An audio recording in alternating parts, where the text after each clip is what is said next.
Hello again, Dezz Asante here from the TechMuze podcast. This week on TechMuze, I wanted to take some time to address some questions that have come through my inbox of late. And today I want to do a little bit more of a show and tell kind of style here. I want to pull up the screen and demonstrate a few things. And today we're primarily going to be talking about editing. It just so happens I'm a Cubase user, as you probably know, so the demonstrations that I'll be giving will be in Cubase, but chances are any modern DAW that you might be using, Pro Tools, Logic, Studio One, etc., you'll be able to find these very similar features to apply to your own sessions. So Leon wrote in actually asking about vocal editing. So I wanted to take some time to talk about in specific. He was asking about tuning and dealing with pitch with your vocals. So I want to show you how that's done in Cubase and some of the things you might want to look for in the DAW that you use, and give you some insights into how I deal with it and how you might too. A little bit later in the conversation, I want to talk a little bit about generating MIDI files from audio and some of the cool things you can do with that. And then the third question that came in was about comping, specifically vocal comping, but I think I'm going to play my guitar a little bit, but the technique is the same whether it's a vocal performance or a lead guitar solo or whatever the case may be, okay? So these questions come in via the TechMuze community. If you haven't joined it yet, head over to techmuseacademy.com. Right there, big and bold on the front page, just click the button, join the community, throw your email in to get added in to the conversations that are happening via email and the TechMuze community. This is how you can get your questions in first and foremost and get your answers out as quick as possible as well. Okay, so techmuseacademy.com, join the community, and we'll see you on the flip side of that. In the meantime, however, let's take a look at a song that I recorded recently for the debut record that I released with my partner Carol, also known as my lovely lady. We go by the name Dezz and Carol, very creative, and if you're interested in the music that we make, head over to dezzandcarol.com. I'll put a link in the description where you can check that out. We give away a lot of free music, and we do a lot of live streaming and fun stuff. So head over to dezzandcarol.com and have a look at what's going on over there if you're curious. So this is a song I wrote for that record called Where I Should Not Be. I'll play you a few bars of it first so you can get a vibe for what we're working with here.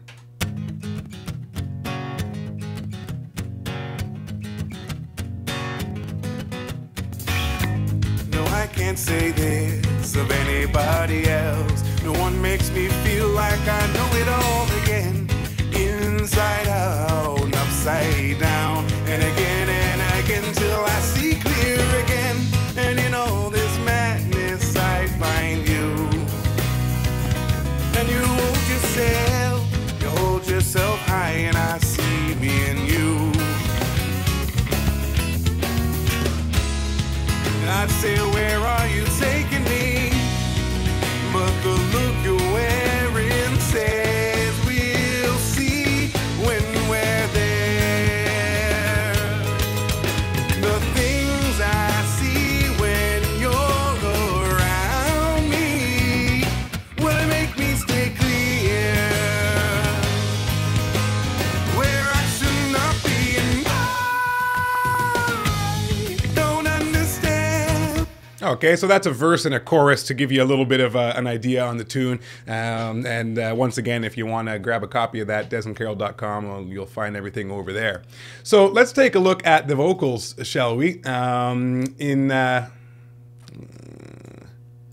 In this session, I had a lead vocal track which I doubled, duplicated, and tuned one of them, and that's one of the things I wanted to talk about with you, is the tuning. The reason why I did this is I wanted to have a little bit of a thicker vocal, so I only did one performance. There's only one actual take of the lead vocal. What I did is I duplicated the track, and then on one of the copies, I tuned it pretty accurately, pretty perfectly. So when the two tracks play back side by side, it doesn't sound perfectly tuned because the other track is not tuned, but it does pull the ear towards the quantized pitch. And I want to show you, well, first of all, let's just listen to that for a second. How I missed this all before you came upon me. I look upon you. I'm burning, I'm burning, I'm burning again. Okay, so it just adds a little dimension. There's a little bit of audio glitching going on in playback because I'm running the ScreenFlow recording and the webcam and the Cubase and everything at the same time, and my computer's getting tired apparently. But hopefully you can look past that. So you see the technique just gives you a little bit of that doubled vocal sound even if you don't have a second vocal take. But let's take a listen to, let's take a look at how the tuning is done in Cubase. If I double click the vocal to open it up in the sample editor, in Cubase there's a feature called Vary Audio. I believe it's called Flex or something like that in Logic, and most major DAWs have a feature like this. They'll use different nomenclature, but most DAWs will have such a thing. So when I open up the vocal and I select the pitch and warp, what it's going to do is it's going to analyze that section that I've clipped out for pitch information, and it will give me a visual feedback as to what pitches I'm singing, what pitches I intended to sing, etc., etc. Let me set up a little, actually I'll just wind back a notch here. Let's listen to this in solo. Feel like I know it all again. Inside out and upside down, and again till I see clear again. So what I can do is I can take, grab a bunch of notes here. Let's start from the beginning. No, I can't say this of anybody else. No one makes me feel like So I know it all. was a little flat there. So let's grab a bunch of these notes. And one thing I like about the way the algorithm works in Cubase is you have a pitch quantize and then a pitch straighten. If I zoom in a little here, you'll see that each of these notes are represented by two things. One is the block, which is where the pitch center is, and then the other is the modular line there that represents any fluctuations in my pitch around that pitch center. So you'll see if I take this note, for example, let's listen to it. One makes me feel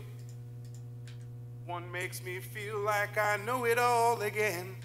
Okay, I can take this note and I can quantize the pitch by doing this. You'll see it's slightly lower because I was a little sharp apparently. If we listen to that now. No one makes me feel like I know it all again. No one makes me feel. That note there. I can then move the pitch to a different pitch if I want to. No one makes me feel like I know it all again. And this note here is definitely a little sharp, so I'm going to quantize its pitch and see if it drops it down a little. No one makes me feel like I know it all again. A little better. You'll see that the pitch center is now quantized, but my note goes a little sharp, almost outside of the center, the pitch center box there. So if I want to, I can come in here and straighten the pitch and watch what happens to the note. It gets flatter and flatter. Now you got to be careful with this because if you go too far and make it straight and angular like that, it's going to have that auto-tuney sound. Like I know it all again. In fact, if I undo that, let's grab a bunch of notes here. We're going to quantize them all. No one makes me feel like I know it all again. Okay, and then let's do the pitch straightening on them all to the extreme and you'll hear what I'm talking about. No one makes me feel like I know it all again. All right, so that's a little extreme. But the nice thing is that you have the opportunity to edit those things independently of one another. So what I had done then is I duplicated my original vocal and I went through and I gently tuned one of the copies to give a little bit of a thickness to it. And if I'm not mistaken, I may have even time delayed. Yeah, I also time delayed one by a couple milliseconds there, 5 milliseconds there as well, to give it a little bit of not just pitch difference, but time difference as well. Okay, so there's a quick and simple way to get a doubled lead vocal, the way in which you tune a vocal in Cubase, and some of the opportunities and options that you can do as far as that goes. I want to show you one other thing as well. If I take let's open that back up in the sample editor again. We'll wind her back to the top and zoom out a little so we can see more of what's going on here. I'm going to take all of those notes, I'm going to quantize their pitches, and I may undo this in a moment. And what I'm going to do is I'm actually going to use the pitch correction algorithm to analyze the audio as it's already done, and then to generate me a MIDI file that represents the pitches and the timing of the notes that I sang. And that's simply done by this. Hit the extract MIDI button, select a destination, which in my case is going to be a new MIDI track, and I'll hit OK.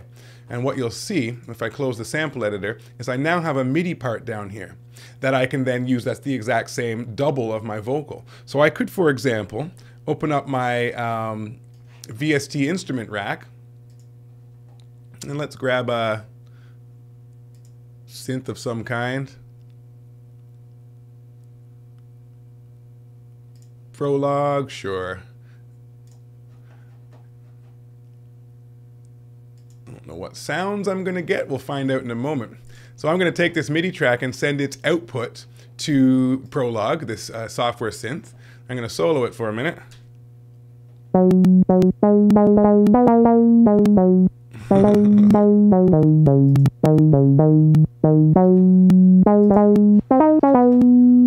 Let's try a different sound.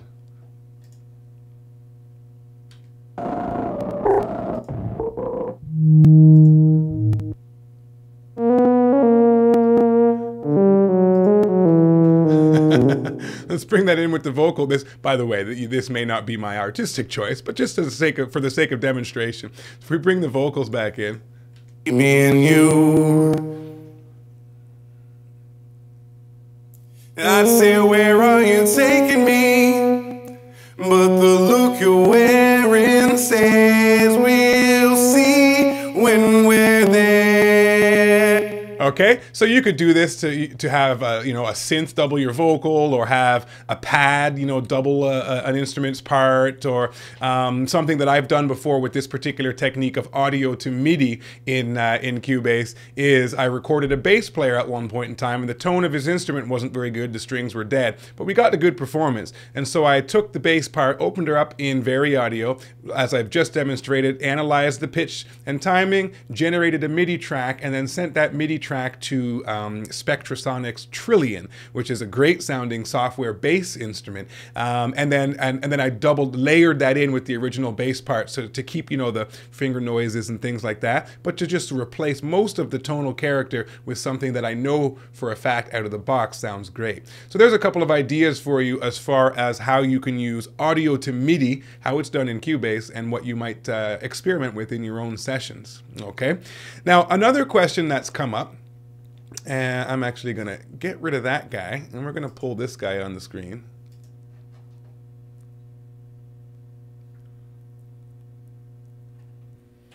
And hopefully that didn't kill my broadcast. The other question that came up is comping. Now, comping is sort of an abbreviated term for creating a composite track out of multiple takes. And this is something that can be done in any major DAW. I'd like to show you how it's done in Cubase right now. Where this is often used is vocals. You'll get a singer in the booth. That singer will then loop, say, the verse or the chorus a bunch of times, and then later on, the vocalist and the engineer will get together and pick the best parts of each take to make a composite take that features all of the best parts of the performances, okay? It's done really simply in Cubase, and for the sake of demonstration, I'm going to use this little chord progression I just recorded before I started this video. It's a new, we're working on tunes for our next album, and this is a chord progression I've been playing around with that I wrote yesterday, and who knows if it'll turn into a song or not, but we got to start somewhere, right? So it has no name, and it's just a bunch of chords at the moment, but I'm going to treat it as if it were a guitar solo, and I'm going to do multiple takes roundabout through the chord progression with some lead lines, and then show you how I comp those together in a moment once I've finished the performances, okay? So check this out. You'll get the chance to hear me play guitar either good or poorly. I'll let you be the judge. I like to play with a thumb pick. That's my beautiful Taylor right there. So let's see what we can do with this.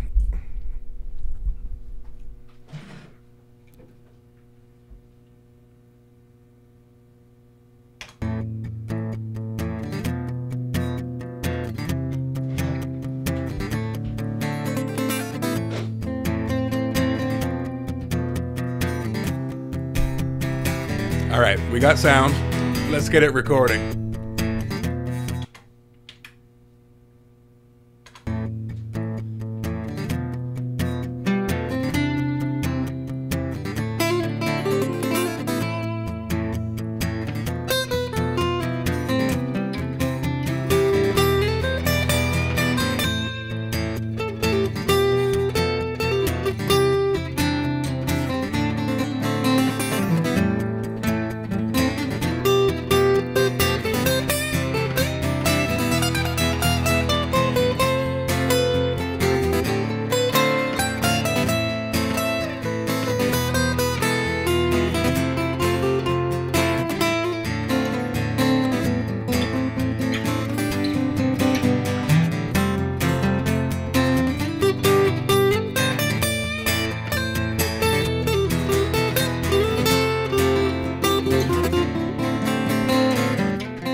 All right.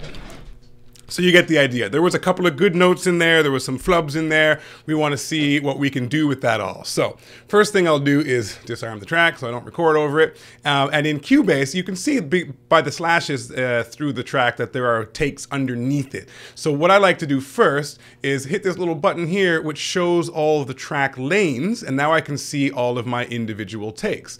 So if we have a listen to that.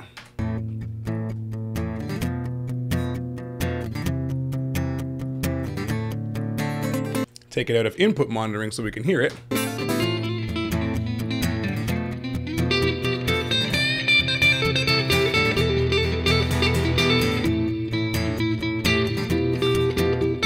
Okay, now this tool right here is called the comping tool, and with that engaged, I can quickly switch between takes. So now, as we're listening to this one, if I click here, we're now listening to take 2.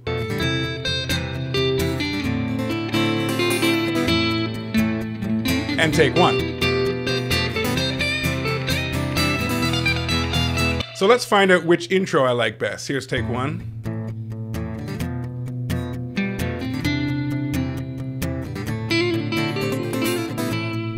Very mellow intro. Take 2.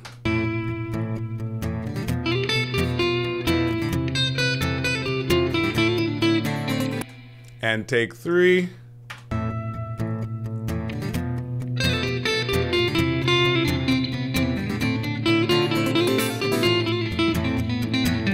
Okay, so maybe I like the very beginning of take 3. Let's zoom in a little so we can see more of what's going on here.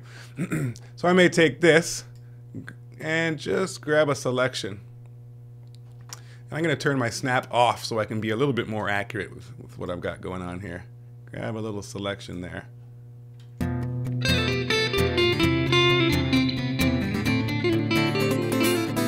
And maybe I want to move that a little bit to catch the beginning. So now what I've got is take 3 here and then take 1 here. Let's hear what that sounds like.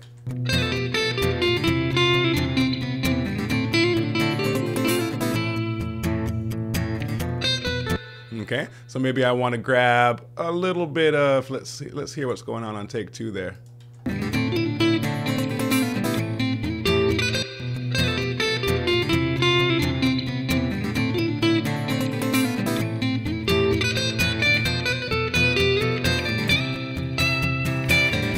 And then maybe I want to grab this bit of take 3.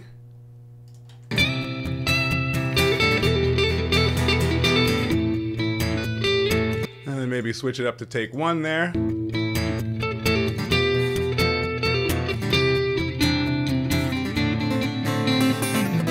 then maybe switch it over to take 2 here for a few bars.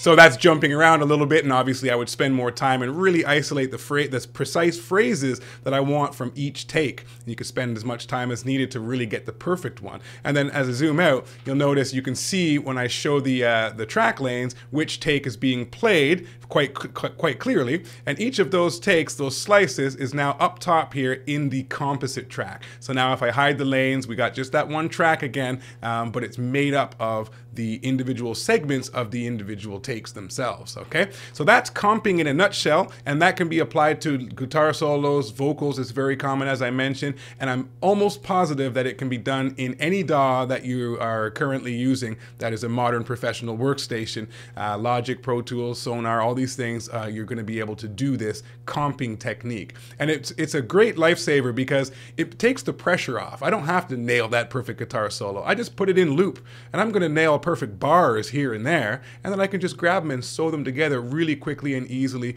as a composite track, okay? So hopefully you find that information helpful. The editing part of the process, of the production process, is my least favorite. I've mentioned it before, but it is of extreme importance to really get everything nice and clean and tight and deliberate. All the parts are deliberate. Everything is done the way you intend it to be done. If you get a happy accident, hey, that's cool too. But really getting everything as perfect as the song requires is very important. Now, and I say as the song requires because, of course, if you are doing a polished pop rock piece, you're going to want pretty much perfection. You're going to quantize the drums, you're going to tune the vocals, you're going to pitch correct everything, you're going to get everything tight.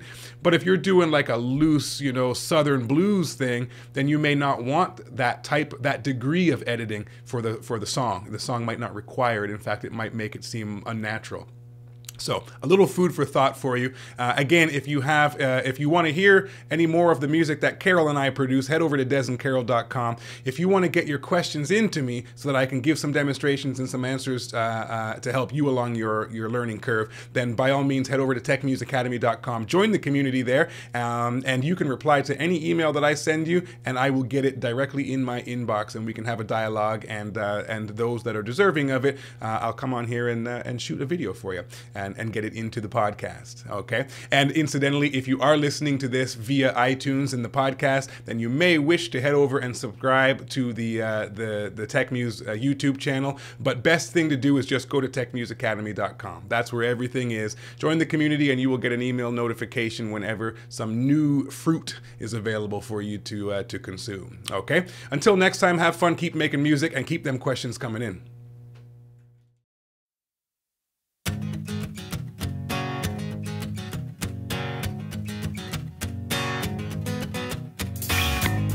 I can't say this of anybody else. No one makes me feel like I know it all again.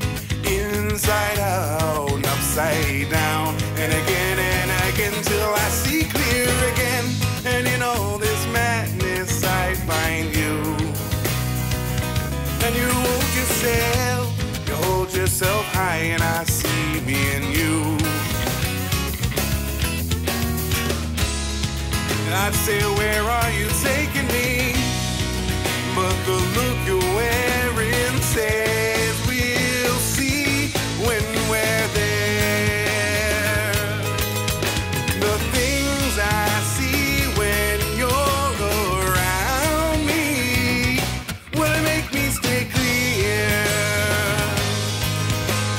Where I should not be, and I don't understand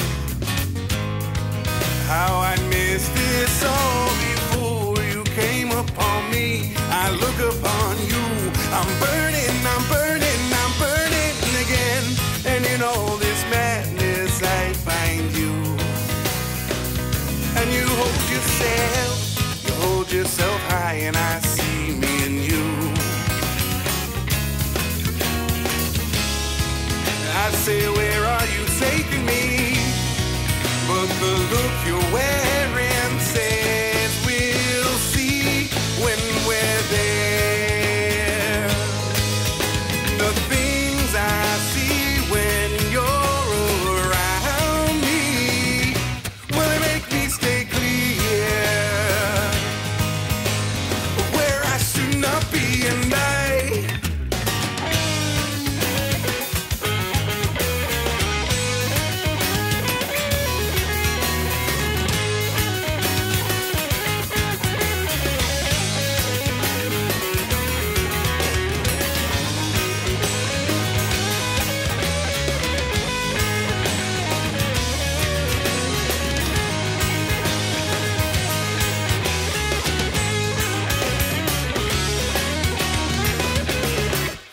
say, where are you taking me?